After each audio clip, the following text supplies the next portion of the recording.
lwaki bakikoze kagwanjala nga tebakikola ku gundi ku Blasio Mukasa DTB supervisor wa kagwanjala awagira Bobi Wine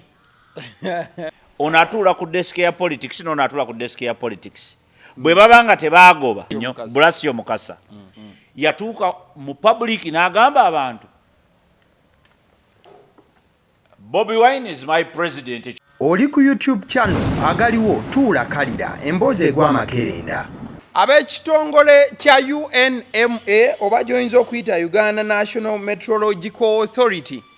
bagenze maaso okuba nti balabula bannayuganda abadigize mu banyumirwa kugenda ku beach ne neeyagala nengenda maaso okuba nti mpugamu n'enkuba eddubi bagamba nti ebiseera bino n'ebijja eddubi teryandigenda maaso nakuba nti nno libabeerera ddungi olw'ensonga nti basuubira ennyanja Nalubaale okugenda maaso n'okuba nti efuukuuka. So bw'obanga oli muntu ayagala ennyo okugenda ku biiki ne weeyagala tugamba nti n'omusenyu we bujja togusemberera tuula eno mu butebe obeere ebbalibaliko lwansonga ennyanja yandyefuukuula neekutwala neetwaliramu n'ebibyo by'onaaba ogenze nabyo. Abasiddiyo omususuzi linnya lyange agaliwo gwe mukutu kwe tuli tubeerawo ne tugenda maaso n'okuba nti ensonga tuzigamba mbufu omu oba bulala agenda maaso n'okuba nti olikinga vidiyo eno kijiyambe bw'eba ebadde eddugala etukule mbufu obwo. Mwami Obote gwe ndi naye ajja babuuzaako ebigambo bijja kuba nti bigambibwa mbufu obufaananako bwe butyo.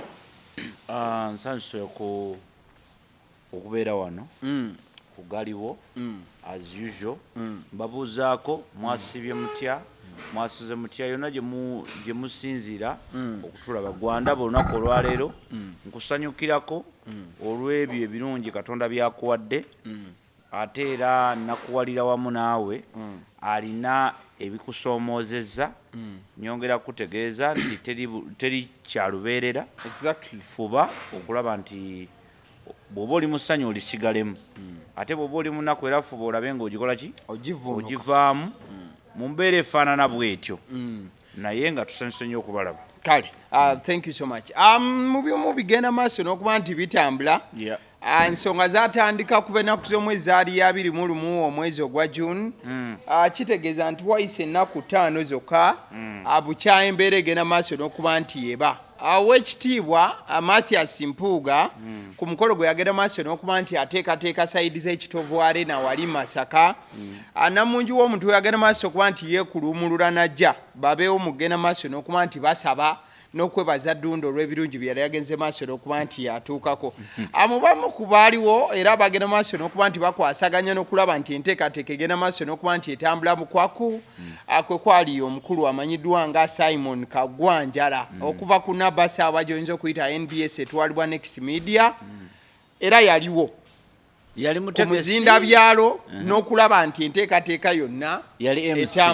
n'okulaba nti enteekateeka etambula bulungi. Era y'omu ku basajja abazze nga bakinoganya lwatu nti Mpuuga teyabba era nga ne mu tweets ezimu ina tweet gye yakola omukolo ogwo we gwagenda maaso n'okuba nga guggwa Katikkiro wa Buganda yagenda maaso n'okuba nti ayoza Oweekitiibwa Mpuuga. So tweet eyo omukulu yagiscreenshottinga n'agiteekayo n'agamba nti Mpuuga teyabba. Era takomye okwo omukulu Simon Kagwanjala enfunda eziwera zaagenda maaso n'okuba nga ayambalagana n'abo ababadde bagendanga maaso n'okuba nti nno balumba Oweekitiibwa n'agendanga maaso n'okuba nga avaawo nabo n'okuba nti adifendiza Oweekitiibwa ebbanga lyonna. Ebyo byonna tebyandibadde ensonga wabula omukutu ogwa NBS gwagenze maaso n'okugitwala nga concern era gwagenze maaso n'okuba nga gumuwa suspension oba okuba nti bamuwummuza ku mulimu okumala ennaku 14 bweddunga ekibonerezo olw'ebyo byonna byazaakola n'okubeera nti yagenda maaso n'okuba nti yeetaba ku mukolo guno. NBS ensonga gyegenda maaso n'okuba nti ewa egamba nti Kagwa breached ethical guidelines which require staff to be non-partisan. Anti omukulu ono yagenda maaso okuba nti amenya amateeka olw'ensonga bonga TV tebakkiriza mukozi waabwe kubeera nga yeekubira oba abaako ekibiina eky'ebyobufuzi kyawagira nga maliriza. tulabye abakozi bangi aba NBS ne Next Media nga bali mu nkuŋŋaana ez'enjawulo kuli ne speaker oyo mulimu abakozi side awo nga bazze speaker bali ku ludda lwe ow'ekitiibwa Among si ye yekka ate ne ku side opposition tulabyeko era abakozi okuba side awo omwali ne omukulu Blasio Mukasa we ayita His Excellency Bobi Wine my president n'okulaga nti ye 100% asidinga ne Bobi Wine side ya NUP ate ono ye alaza asidinga ne Mpuuga n'ebiringa ebyo so abangi badde bagamba nedda ono ye nga gwe mukuteka ate abalala muzze temukola ki temubakwatako mbufobo. You have the mic, you have the time. Weebale nnyo okuba nti okinogaanyizza bulungi onokijja from bottom to top naye ne bw'oba wadde weewuliriza waliwo gaps nyingi. Omanyi eggwanga lyaffe lirina obulwadde bw'obulimba dishonesty. Abantu baffe bali very they are not honest in so many ways, in so many things. There is a lot that is happening. Ate ekimu ku bitongole ebisinga okubeera very weird today is the media. Era nakugamba this is why we are here. Nze sandibadde wano nina ebyokukola ebisinga okukola kino naye tewali akyasobola tewali nze gwe neesiga kubeera ku muzindaalo gwa kadaala ka byabufuzi oba ku TV nga ali original bali compromised kubanga one they have their positions. Balina positions ze bali mu kudefendinga, balina political parties ze bali mu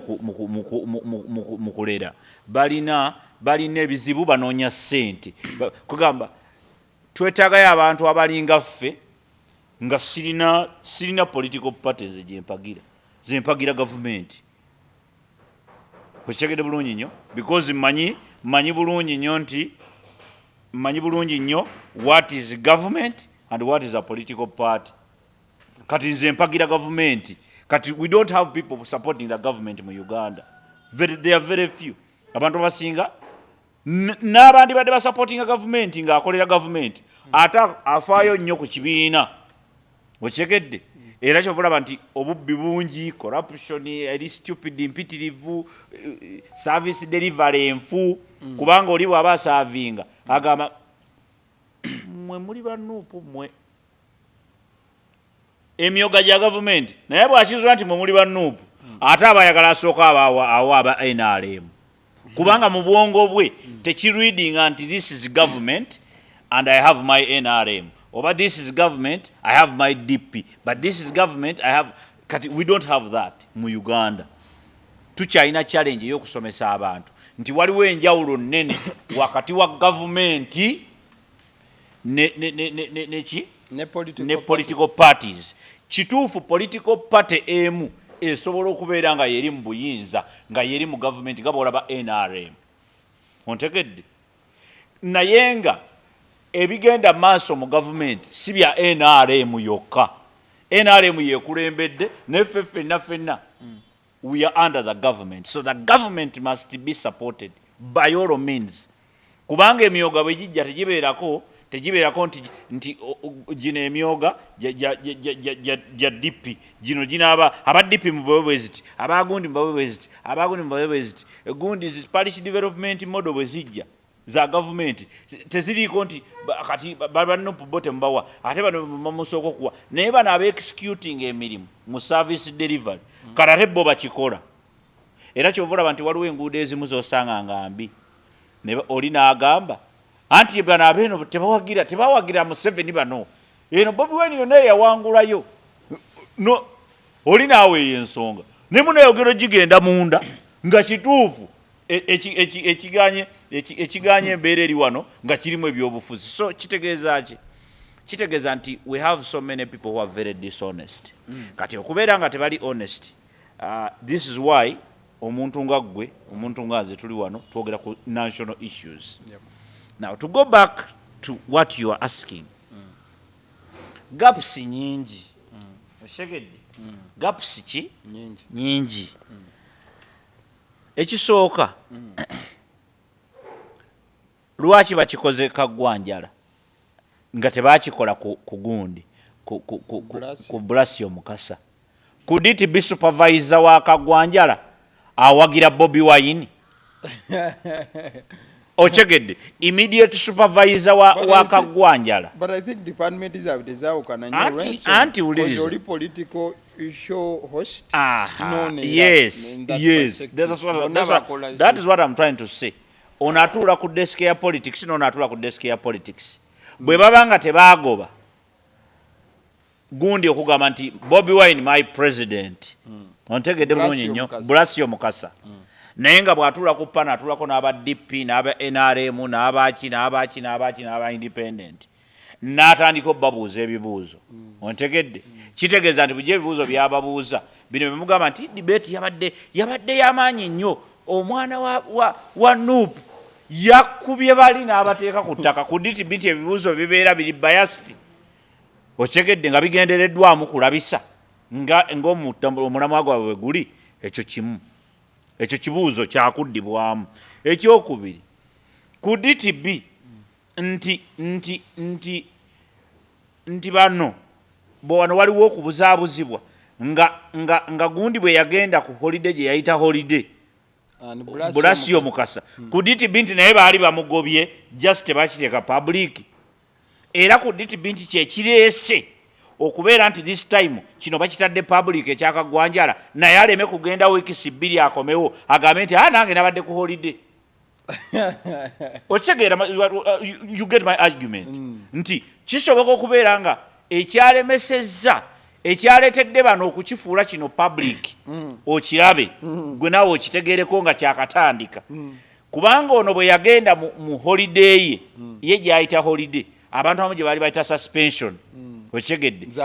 Zambaali Mukasa Blasio bwe yadda n'agamba kubanga ffe twali tumaze okulaba kyeyaya yakoze nga tulinze NBS kyekola kubanga he's a political show host yatuuka mu public n'agamba abantu Bobi Wine is my president ekyo sikikola ki kati ekyo kyabulabe nnyo era twakyogerako ntibagamba ekyo kyabulabe. Can we get answers gye twafuna musajja kukola ki kugenda wherever gye yalaga bwe yadda abantu abamu ne bagamba nti wuyo akomyewo kugundi suspension eweddeko n'agamba nze tebampanga ku suspend kakati kitegeeza waliwo obulimba nga Zambaali Blasio Mukasa yali alimba nga bamuwa suspension kati naye wano yali alimba ng'agezaako okukuuma image ye could it be nti ekyo kyekireetedde bano okugamba nti eyoono katugifule public abantu bagirabe so that bwakomawo tagamba nti mbaddeko mu kyalo ewa jjajja okitegeedde bulungi nnyo kiyambeko enteekateeka oba enteekateeka y'ekitongole nga NBS okubeera nga eri more transparent mu bintu byekola naye ebyo byonna nga tubitadde ebbali mu bulamu obwaddala buli omu alina gwawagira ontegedde kyabulyaza amaanyi ogamba abantu nti nze sina gwe mpagira nti nze Newton nze ndi Newton bannange era kyovula nti bavumanya abantu abagamba they are not political nze siri political nze ndi politician awedde emirimu ontegedde because politics is part of us okitegedde bulungi nnyo wabula politician ali smart oba ali professional buli kintu kyonna kye tukola oteekeddwa okubeera professional okitegedde bulungi nnyo nti bw'obeera mu media olina okubeera professional n'ogoberera ethics zaki za professional ethics za journalism nti bw'ozigoberera ofuna emirembe ne byowagira bisobola okubeerawo wano naye nga gwe bw'otuuka kukola omulimu guli guba mulimu okitegedde bulungi nnyo the other one is a job nti okedde ku makya ogenze kunoonya amawulire ogenze Kamwokya bw'ova Kamwokya tekirina kikujjako kugenda Kwokero House nti bannaye Kamwokya baŋŋambye nti bo tebakkiriziganya na kigenda mu maaso ku nsonga eno neno batugambye nti aba NRM emyoga mugiwa ba NRM bokka kuba mukozesa akakisa nti mwe muli muki mwe muli mu buyinza tekina era kya busiru nnyo okugamba nti nze ndi journalist wa NUP oba nze ndi journalist wa NRM gwe toba journalist obeera muwagizi okyegedde obeera muwagizi alina kamera okyegedde bulungi nnyo obeera muwagizi ng'olina kamera kyova olaba nti gwe bakuvuma nnyo naye I'm happy nti you did not quake out you did not chicken out nalabanga comments nengamba kisajja kyakiraddamu okumpita ekyegedde you did not quake out lwaki bwewaleetanga bwewandeetanga bagamba nti eyo kyano mbi nnyo kubanga bano abavuka ba NUP abamu bambi beetaaga okuyigiriza ebintu bingi ate bambi obasaasira kubanga bakulidde ku mulembe mubi ogutali gwa abamanyi ffe twakula tulina abamanyi bangi abatwetoolodde okyegedde kati nga ofuna ku source eno n'ofuna ku source eno naye abamu their failures beeremereddwa bo bennyini ate nga tosobola kubanenya tulina bubayamba buyambi kati ate ne beesanga mu bulimba obw'ekika ekyawaggulu nga balowooza nti just putting on a beret or wearing any color can save them kati ne beesanga mu mbeera efaanana nga bwefaanana kyovola nze I don't even go against manyi bumanya nti they are not wrong people they are simply misled and they just need help kakati bwe bakuyisangamu eggaali nga musajja wange anaddamu okumpita so we have failed to be professional mu byonna byetukola ki byetukola what I'm calling upon Ugandans mu buli koona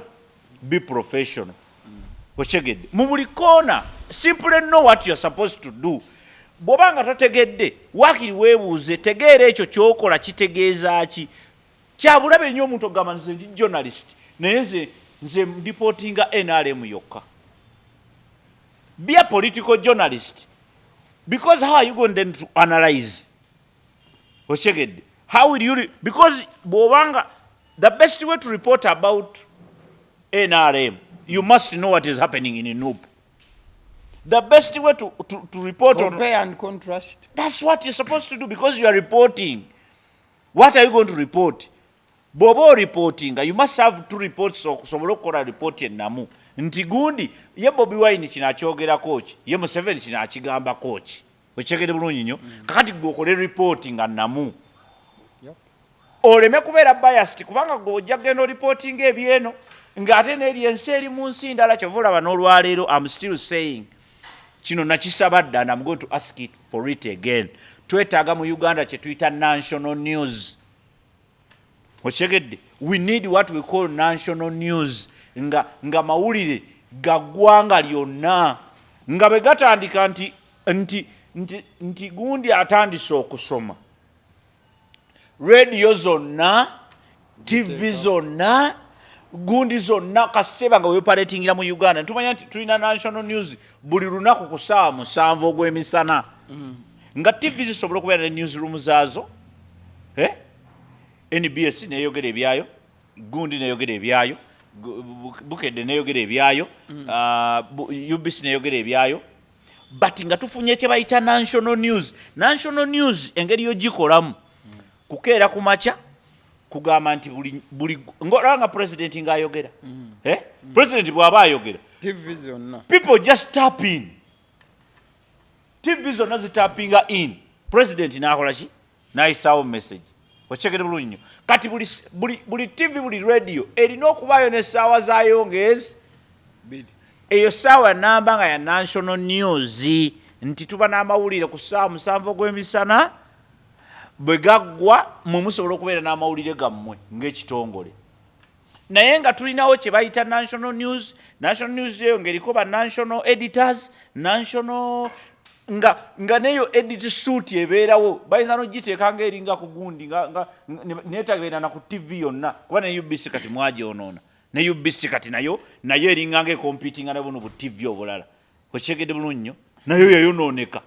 nayo eringa ng'eri mu bizinensi ecompetinga ne TV endala laba abantu bagireetinga no National TV yandibadde nga UBC bwetandika amawulire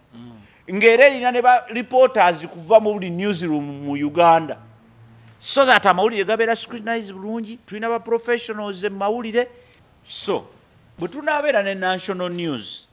bino byonna ebizibu bigenda kuggwaawo ebyaba Solomon Kagwanjala ate Kagwanjala twamulabyeko ewagundi ate Zambaali twamulabyeko ewagundi ate twamulidde awanagundi ate akola political show ebyo byonna bigenda kuggwaawo ekyokubiri we will have the same agenda ng'abana Uganda gwe tuli wano olwaleero gwe ne bakubuuza essaawa eno oli n'akubuuza nti ng'eggwanga kiki kye muliko essaawa eno what are we driving at what is our goal in the next 1 year tebiriiwo lwaki TV ne radio byafuuka bizinensi z'abantu kati bizinensi z'abantu oli aripotinga ekyo kyayagala okuripootinga because TVs ne radio zirina agenda zaazo naye ate ne government erina agenda eri abanaki abana Uganda okyegedde bulungi so twandibadde tulina national news nga national news eyo kuba tulina national TV kati nga tusinza ku national TV nga buli radio ne TV byonna bifuna bwe gatandika okusomwa nti leero amawulire mu Luganda gasomebwa gundi President Museveni owa Uganda President wa Uganda agambye bwati ne bwati kino kikoleddwa bekiti abantu beerubigi babasenze ekyabasenzeza ABCD kakati bo bagamba bwe bati kati amawulire ne gajjanga gonna buli omu n'agafuna ne mu luzungu kyekyo kakati omulimu gw'abano buno bulediyo akali e Masaka akali e Tirinyi akali e Ggulu akali ki their job is to break down mu kiki ekiri mu national kuba tulina national language which is English kitegeeza mule gabeera mu luzungu wonna ne gayitawo buli omu n'agafuna kati bali baddembo gatematemagaza mu nnimi zaabwe naye nga tulina national news olwaleero otuuka mu otunula n'oyagala n'okkaaba ng'olaba zi TV naddala mu biseera by'ebyobufuzi bukedde eyinza okulaga nti Bobi Wine abadde Masaka naagira oba Besigye kanjogere Besigye waliwo abantu abatakyanyumirira mu kwogera Besigye abadde Masaka ontegedde bw'abadde Masaka asanze abantu 110 bakyuse ne bava mu NRM ne bagenda mu FDC ontegedde bukedde kugataliiko mufule bugataliiko nfufu NBS negamba nti Bobi Wine abadde Masaka gundi Besigye abadde Masaka 10 n'omusobyo bakyuse ontegedde bonna balipotinga ku story etya yemu radio eye Masaka negamba nti FDC ebadde Masaka ab'NRM bonna kati bali mu FDC okyegedde kakati that is news talking about the same thing ontegedde ate bonna nga batuufu okyegedde bonna nga baki bonna nga batuufu kakati it kills a lot of things in between kitta ebintu bingi wakati awo kati owa NRM n'agamba nti eyo TV eyo tetwagala lwaki bagambye nti abantu bali 10 lwaki bagambye nti abantu bonna bakyuse oyo NRM taddamu kugiraba okyegedde kakati otandika okubeera n'ebintu ebifaanana bwe bityo bw'obeera n'ebintu ebifaanana bwe bityo tugenda kuba tuproducinga abantu kati nabo batandika okugamba nti mwana wange nti ye jjukira Mwami Kajiri owa NRM naye alina mutabani wali Makerere asoma maki naye bwamutwala ku leediyo agamba nti kaka tuleese owaffe tuleese naffe oki owaffe alipotinga bya NRM ajja ku reporting ebintu nga tebikwatagana so twetaaga professionalism naye professionalism erina kubeera supported by the system system erina okubeera well streamlined tetusobola kubeera mu ggwanga nga Uganda mu America balina national news e Bungereza balina national news ne Kenya wano balina national news fe baani we need national news ekyo kyo nkisabidde ebbanga ddene twetagayo amawulire agawamu agapushinga agenda ng'agenda eri nga ya Uganda bino ebyammwe ebirala musigale nga mubikola naye tumanye nti that is politics amawulire gatandike galeme kubeera ganyuma bunyumi gwe kimanyi nti waliwo amawulire aganyuma mu Uganda tulinamu amawulire aganyuma n'agatanyuma okyegedde tulina amawulire gaffe waliwo amawulire nga go galina okunyuma bwe gatanyuma okuba n'essimu n'obuuza lwaleero teganyumye leero embwa eridde ente nga bo banoonya ganyuma nga bo baaganyuma okyegedde nga gagamba nti amawulire aganyuma kakati ffe tulina amawulire ganyuma n'okunyuma kubanga era kati ffe ekitulabisa amawulire bye bigambo ebyogerwa waliwo abalina amawulire nga bagateekamu obuntu mukakatyo gano amawulire bagayita ngulube gano ga ngulube bagayita ngulube oli n'aleeta omutamiivu n'agweri n'akola ati ng'era ekinyumira abantu kubanga oli aleeta abatamiivu n'agamba leero mu ngulube kakati nti wamaka obadde ogamba otya ne bagasalasalamu obuntuntu kakitegeeza nti we have become jokers in this country. We have made this country to be for jokers. This is not what we are working for or working towards. We should have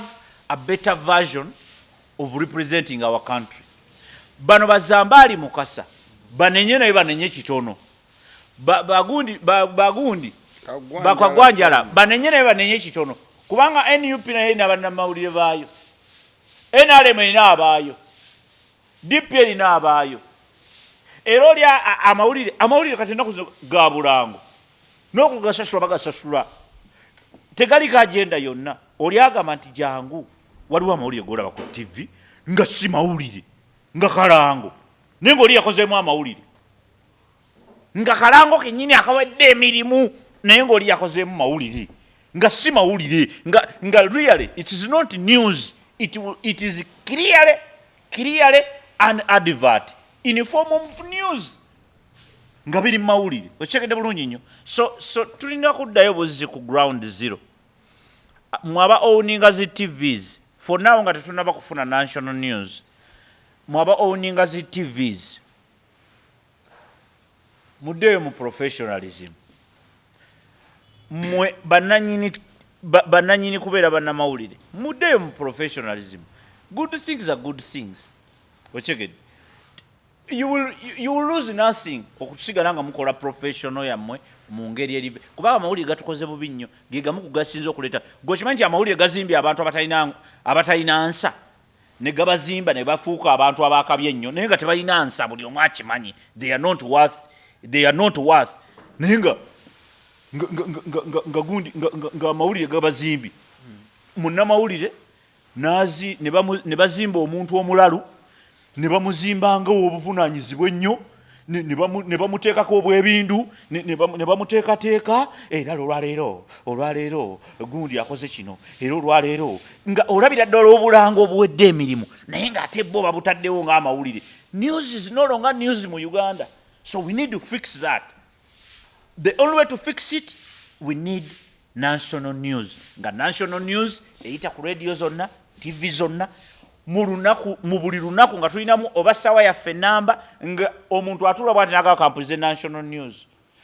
nga abasasi b'amawulire bali all over the country so that amawulire begasomwa ekiri Arua owe Uganda akitegeera owa wano mu Buganda akitegeera ekiri ettirinyi so that we move at once as a country tuleme kumuvinga nga gwokimanyi nti olwaleero waliwo amawulire agali e Kampala ng'owa Arua tamanyi kiri Kampala Lwaki ngate muna Uganda ng'alina ne radio ng'alina ne TV naye kubanga UBC kati nayo nkugame yayingira mu competition kakati nayo reportinga byeyagala bwe reportinga byeyagala kakati ate werijala bye kakati NBS eraze nti gundi wa maanyi nnyo ebesije wa maanyi nnyo kakati ate naye mutadde wano kati ne tubeera n'ebintu nga tebinyuma government in fact nkuba omulanga ngukubira minister waffe wa information Dr. Chris Bariomunsi. Can you organize for us, sir, with all due respect, what we have national news? We need national news in Uganda. We do not have national news. What we have is just entertainment, people doing their adverts. People pay for news. Today, the news we have is not news, they are adverts. Ochimanyi olwaleero munnamawulire ajja bw'ati n'atuuka wano n'asanga amawulire ng'ekizimbe kiri mu kujja ne baba bamuyita n'amugamba sokojje tulina wano akakolo kaffe by'abavubuka tugenda tukola gundi twagalagira tulina bodaboda tugaba bodaboda bekinamugamba n'amugamba nti bajeti yammwe leeta tulina $5,000 n'aleka amawulire ag'ekizimbe ekijja n'ajja wano gw'olwaleero oyinza okukkiriza nti nno abantu b'erubigi bafunye amawulire ge babadde beetaaga. Did they get enough information? Okimanyi nti information esinga ey'amaanyi gy'ofunye ku lubigi ogijje ku YouTube ba YouTubers na biki be bageze wansi ku ground ne babuuza maama gwe wano wajjawo ddi okyegedde amawulire go gagamba bugambi nema kuba nema abasasula nema bw'oba ofuluma wooti nema nga bakuwokyayo nga munnamawulire omutendeke $5,000 kati gwe ngogenda okola story ng'etunudde bweti nga nema yokka yeeraga nti nema ekola naye nga tebavuddeyo kumanya nti waliwo wano abantu be basenze nga bamazeewo emyaka 4 omuntu ne wankubadde mubi nnyo naye emyaka 4 kitegeeza n'ennema egenda okuteekebwateekebwa obulungi mu byaddala mu gavumenti enomazeeko emyaka nga 3 mu something egenda okuteekebwateekebwa mu bituufu ebyaddala n'okufuna omukulembeze na biki ng'abantu abo already weebali abantu abo nabo oyagala bahandolinga ng'abazzeewo jjo ne basengawo omuntu eyazimbye awo emyezi 3 emabega n'omuntu amazeewo emyaka 4 bonna oyagala bagoba kyekimu. Is it worse? Is it right? Naye lwaki bannamawulire nema yabasasudde ne bakola bati kati bano tewali agenda kusasula kati ne batta ku liisi erimu ne batunuulira ki. So that's what I'm trying to say. Nti amawulire nga bannamawulire batandise obbawa suspension biki babawa suspension naye ekyo tekigenda kuyamba kubanga professionalism yerina osooka okukomawo mu mulimu. As we are soon winding up. Yes. Simon Kagwanjala omukono gw'amateeka gwa NBS gwamukutteko okusinziira. Zambaali Blasio Mukasa kozi ye yalabwako ennyo kale direct video ye kale yatambula okusinga abana abalaba eggambye era sitira abali mu kitongole kyekimu nga bakolagana n'ebibiina by'obufuzi nga tebalabiddwa. Yet tuli sure obotegera nga bw'okinyonnyodde he might have been suspended or not because ate ye yavaayo ye kamakogera naganze saakola ki suspendingibwa. Essaawa zino abantu abamu tebagambye nti Kagwanjala just ye bamutaddeko buteesiryanyi .1 era abamugoberera era abamwagala kozi musajja amanyikiddwa is a senior journalist mbubo. Ekirala nga tukyali ku nsonga y'emu omuntu omulala ajja kubuuza munnamawulire ye taabeereko na muntu we gwagamba nti ono nfa naye oyagala toyagala kozi n'ebibiina by'obufuzi saa zino olabyeko abantu betugoberera celebrities bayimbi baani bagenze maaso n'okuba nga batekinga sides 100%. Bakomedian bangi kati saa zino bali mu taking a path yaki ya byabufuzi banagundi bonna bazze ku NRM bazze ku NUP. Omuntu anaabuuza public figure gwe tutunuulira era ina position ennene mu entertainment ne mawulire ye takkirizibwe kubaako sayidi gy'ateekinga agambe nti bannange nze Bobi Wine musajja wange Mpuuga musajja wange gundi musajja wange ekyo tekikkirizibwe as you are soon getting out of here. It goes back to what I already said about professionalism. Nakugambye nti mu bulamu bw'omuntu ategeera tosobola kubeera ng'oli awo kireeberebe ng'omufu atanaziikibwa eno toliiyo n'eno toliiyo oteekeddwa okubaako ne sayidi okyegedde naye olina okutegeera sayidi ogiteekinga ngaani era omulimu gwo gukomawa mu kulimitinga ekyo okyegedde bulungi nnyo olwaleero olina okumanya nti omanyi baleefali ababeera mu bisaawe bano abafuuwa firimbi babaako omupiira mu mupiira babaako ttiimu gye bawagira tebakulimba mbw abeera awo ng'agamba nti nze ndi nyuto aba akola mulimu naye bw'omuzza ebbali n'omugamba obadde owagira ttiimu ki akugamba ti mbadde njagala bali abayero bakube okyegedde naye babakubye 4-0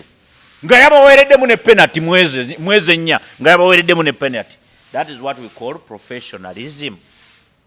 Professionalism is foregoing your ego, is foregoing your interests, personal interests. Museveni ebigenda maaso mu ggwanga byonna tabyagala. President Museveni oyo gwolaba tebakulimba muno aba NRM mbu bye bakola byonna abinyumirwa. That's why balina meeting every Monday nga state ministers. Nga state ministers. Era alaba minister we ng'ayogedde ebyekisiru ku gundi n'agamba onaani yamuleeta okyegedde nga ye yamusayiningaho n'amwedosinga nti yoono ontegedde kyova olaba nti abagoba goza bwabagoba abasanyusa ennyo kati golowooza nti president asanyuka nga waliwo ebintu ebigenze obubi mu gavumenti ye aba si bye yabala naye tasobola kuvaayo n'agamba minisita gundi oba lwaki yammalira obudde nga mulonda naye abyogera behind doors abibagamba bo bennyini abibagamba nti yo onswazizza lwaki okola bwoti. So kikyengezaako okugamba nti being a professional kitegeeza foregoing, kitegeeza kulera mwana wa mujjawo n'omanya nti omusajja yayenda n'azaala akaakaana ne bakawa emmere kalwadde tukatwale mu ddwaliro teriyo bakazi bakola ekyo gwogamba bo tebaba na bujja abatawulira bubi nti omusajja ono yayenda okyegera kyengeeza kugamba. That is being professional, is foregoing your ego, your feelings. N'ogamba omanyi izero Bobi Wine mwange mwagala ne wano ayokyezza ffe kye tubagamba. So Simon Kagwanjala was not professional enough kubanga operatingira mu system etali professional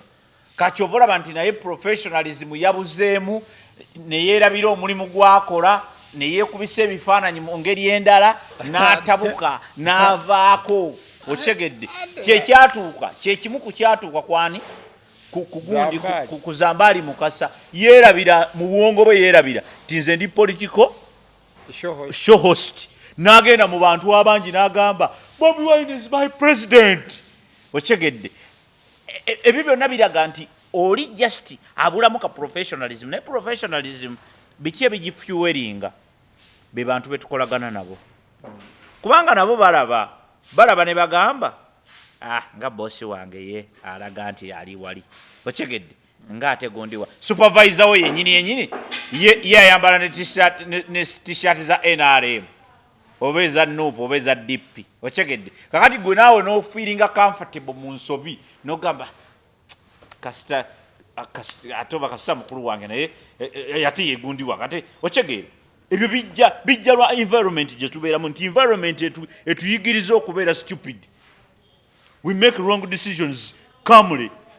okyegedde calmly n'okola wrong decision n'osirika okyegedde wano mu Uganda okuvuma abantu kya bulijjo abantu bavumira ddala abantu kyova olaba nti abamu bebakwata ne babasiba basibira ddala kati nga boolaba Kibedi otegedde Kibedi amaze mu kkomera emyezi 6 ontegedde naye omanye ekyamunemeseza mu kkomera kuvuma buvumi bantu otegedde naye ate waliwo abavuma n'avumira abantu emyaka eki nga tewali yali amusonzeemu na lugalo so kikyengezaako kugamba nti environment gye tulimu olwaleero naddala mu mawulire eraze abantu nkugambe kati abantu oli avaayo n'okwewaana neyewaana nze ndi journalist naye ndipotingira NUP yokka nze ndi journalist naye ndipotingira NRM nze ndi kati oba journalist oba muwagizi wa NUP oba muwagizi wa NRM oba muwagizi wa kiti nti just oli muwagizi alina kamera kati gwe nolowooza nti oli journalist so in conclusion therefore thank you in conclusion therefore can we go back to professionalism in whatever we do nkugambye professionalism etandikira waka nga omusajja akuleetedde omwana gwe ng'omukyala omusajja n'akuleetera omwana n'akugamba nti maama namusoke oyo bamuyita Jovia mwana waffe otegedde ndi wonani nti oyo mwana oba ojjukira we nakugamba nti ngenze Masaka mu conference